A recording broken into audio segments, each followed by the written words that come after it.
हाँ डॉली, मैं चाह कर भी हमारी दोनों बेटियों को बड़े स्कूल में नहीं पढ़ा सकता। तुम्हें तो पता ही है डॉली, अकेला कमाने वाला हूँ और मेरी इतनी सैलरी नहीं है कि मैं इनको बड़े स्कूल में डाल सकूं। हाँ राजीव, मुझे बहुत अच्छे से पता है कि आपकी सैलरी में हमारे घर का गुजारा ही चल पा रहा है। पर मैं ये चाहती हूँ कि रिद्धि सिद्धि को हम बड़े स्कूल में पढ़ाएं। उसके लिए मैं नौकरी करने के लिए भी तैयार हूँ। मेरी सैलरी से ही रिद्धि सिद्धि की फीस निकल जाया करेगी। डॉली, ये तो बहुत अच्छी बात है कि तुम रिद्धि सिद्धि को बड़े स्कूल में पढ़ाने के लिए खुद नौकरी करना चाहती हो। लेकिन डॉली, मैं भी नौकरी करता हूँ और फिर तुम भी नौकरी करने लग जाओगी। जब हम दोनों ऑफिस चले जाया करेंगे तो हमारी बेटियों को पीछे से रखेगा कौन? राजीव, रिद्धि सिद्धि की टेंशन लेने की आपको बिल्कुल भी जरूरत नहीं है। रिद्धि सिद्धि को देखने के लिए मम्मी जी है ना। और वैसे भी रिद्धि सिद्धि को सुबह मैं स्कूल भेज दिया करूंगी और दोपहर तक का लंच बना के जाया करूंगी। इसमें प्रॉब्लम क्या है राजीव? सब मिलजुल के करेंगे ना तो सब कुछ अच्छे से मैनेज हो जाएगा। वैसे बात तो तुम्हारी ठीक है डॉली कि मिलजुल कर सब कुछ अच्छे से मैनेज हो जाता है। और वैसे भी मैं 6 बजे तो ऑफिस से आ ही जाता हूँ और सैटरडे संडे मेरा ऑफ रहता है, तो मैं भी रिद्धि सिद्धि को देख लिया करूंगा। और डॉली, ज्वाइंट फैमिली में रहने का एक फायदा तो होता है कि दादा दादी ना अपने पोते पोती का ना बहुत अच्छे से ध्यान रखते हैं। हाँ राजीव, वैसे ये बात सच है। दादा दादी अपने पोते पोती का ना बहुत अच्छे से ध्यान रखते हैं, जितना कि हम पेरेंट्स भी नहीं रख पाते। मैं ऐसा करती हूँ, मम्मी जी से बात कर लेती हूँ, तभी इंटरव्यू देने जाती हूँ कंपनीज में। ठीक है डॉली, आप मम्मी से बात कर लो। ठीक है राजीव। मम्मी जी, मुझे ना आपसे कुछ जरूरी बात करनी है। हाँ बोल बहू, क्या बात करनी है?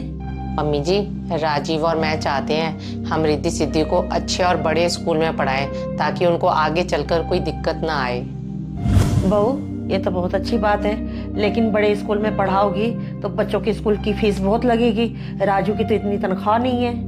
हाँ मम्मी जी, मुझे पता है हम राजीव की सैलरी में बच्चों को बड़े स्कूल में नहीं पढ़ा सकते हैं। पर मैं ये सोच रही थी कि मैं नौकरी कर लूंगी ना तो मेरी सैलरी से ही बच्चों की स्कूल की फीस निकल जाया करेगी। तो मम्मी जी, आपसे रिक्वेस्ट है कि आप बच्चों को पीछे से देख लिया करोगे। एक बात बोलूं बहू, शकल से बेशक भोली लगती हूँ लेकिन दिमाग रखती हूँ। मेरे बस के नहीं है तेरे दोनों बच्चे रखना। साफ कहना और सुखी रहना। मम्मी जी, आप ऐसे क्यों बोल रहे हो? अगर आप हमें सपोर्ट नहीं करोगे तो कौन करेगा? और वैसे भी बच्चों के भविष्य का सवाल है। मैं बच्चों को सुबह स्कूल भेज के पूरे घर का काम करके और दोपहर तक का खाना बना के जाया करूंगी मम्मी जी। और बच्चे 3 बजे स्कूल से घर आएंगे और आके आपको पता ही है वो 2 घंटे सो जाते हैं। और 6 बजे तक राजीव भी घर आ जाएंगे और मैं भी 6 साढ़े 6 बजे तक आ जाऊंगी। तो मम्मी जी, सब अच्छे से मैनेज हो जाएगा। प्लीज मम्मी जी, ना मत करिए। बहू, ये सारी कहानी मुझे मत सुना। हमारी घर की बहुएं नौकरी करने नहीं जाती। न मैं गई न तू जाएगी नौकरी करने। राजीव कम कमाता है ना, उसी में गुजारा करो। ज्यादा फड़फड़ाने की जरूरत नहीं है। वैसे बहू, छोटे बड़े स्कूल से कुछ फर्क नहीं पड़ता है।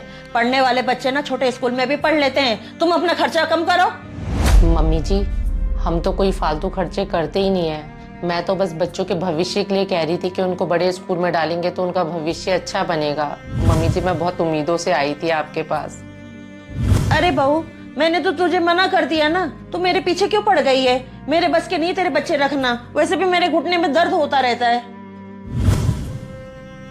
मम्मी जी, आपको तो बहुत अच्छे से ही पता है कि मेरा कोई बेटा नहीं है, 2 बेटियां ही हैं। हमने यही सोचा था कि इन 2 बेटियों को अच्छे से पढ़ा लिखा कर इनका करियर बना देंगे, ताकि इनको आगे जाकर किसी भी चीज़ की परेशानी ना हो।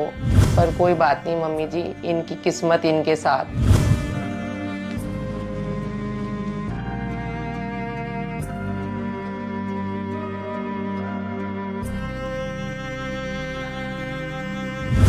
राजीव, मैंने मम्मी जी से बात की थी।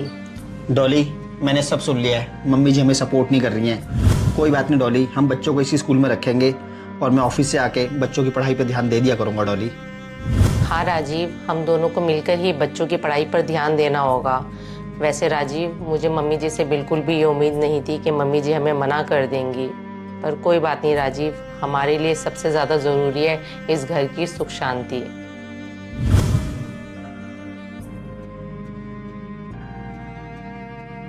भाई, वैसे एक बात है, मायका पास होने का एक तो फायदा है, जब मर्जी मायके आ जाओ। और अगर आप मेरी शादी दूर कर देते ना तो मुझे यहाँ आने से पहले 10 बार सोचना पड़ता।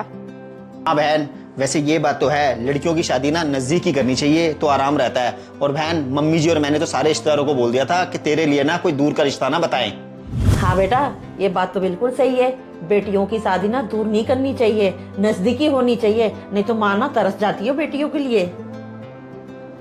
ये तो है मम्मी जी, ये काम तो आपने बहुत अच्छा करा है कि दीदी की शादी आपने दूर नहीं करी, पास ही करी है।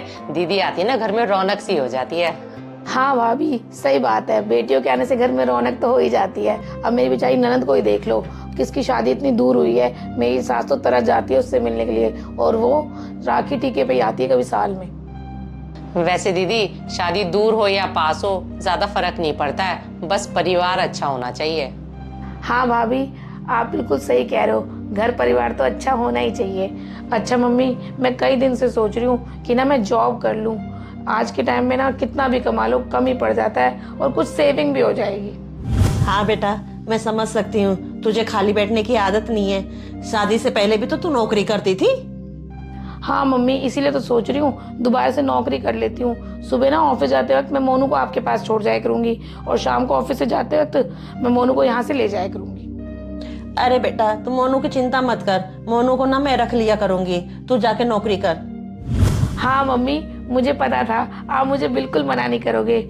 और हाँ भाई भाभी, आप दोनों को कोई दिक्कत तो नहीं है अगर मोनू को मैं यहाँ छोड़ के जाऊँ तो? बहन, तू नौकरी करने जाए और मोनू को यहाँ छोड़े, इसमें हमें क्या दिक्कत हो सकती है? हम तो चाहते हैं तू 2 पैसे जोड़े। और मम्मी जी, आपको एक बात बोलूं, वक्त ना अपने आप को दोहराता जरूर है। क्या वक्त अपने आप को दोहराता है? तेरा कहने का मतलब क्या है? मम्मी जी, इतना हैरान होने की जरूरत नहीं है। मेरा कहने का बस ये मतलब है, याद है आपको कुछ दिन पहले जब डॉली आपके पास आई थी और डॉली भी नौकरी करना चाहती थी, डॉली आपसे रिक्वेस्ट कर रही थी कि आप रिद्धि सिद्धि को रख लो, लेकिन आपने साफ मना कर दिया था डॉली के मुंह पे। आपने क्या कहा था कि मेरे घुटनों में दर्द होता है, मैं बच्चों को नहीं रख सकती हूँ। मम्मी जी, रिद्धि सिद्धि अगर हमारी बेटियां हैं ना, तो आपकी भी पोतियां हैं वो, आपकी भी कुछ जिम्मेदारी बनती है उन पर। मम्मी, ये मैं क्या सुन रही हूँ कि भाभी नौकरी करना चाहती थी और आपने रिद्धि सिद्धि को अपने पास रखने से मना कर दिया? मम्मी, आप मेरे बच्चों में और भाई के बच्चों में ऐसा भेदभाव कैसे कर सकती हो? हाँ दीदी, ये सच है, मैं नौकरी करना चाहती थी और मम्मी जी ने रिद्धि सिद्धि को रखने के लिए मना कर दिया। पर एक बात सच बताऊं दीदी, मुझे उस दिन इतना बुरा नहीं लगा था जितना आज बुरा लगा है, क्योंकि मम्मी जी ने बच्चों में भी भेदभाव किया है। दीदी, अगर आप नौकरी करना चाहते हो तो आप बेशक कर सकते हो, हम मोनू को संभाल लेंगे।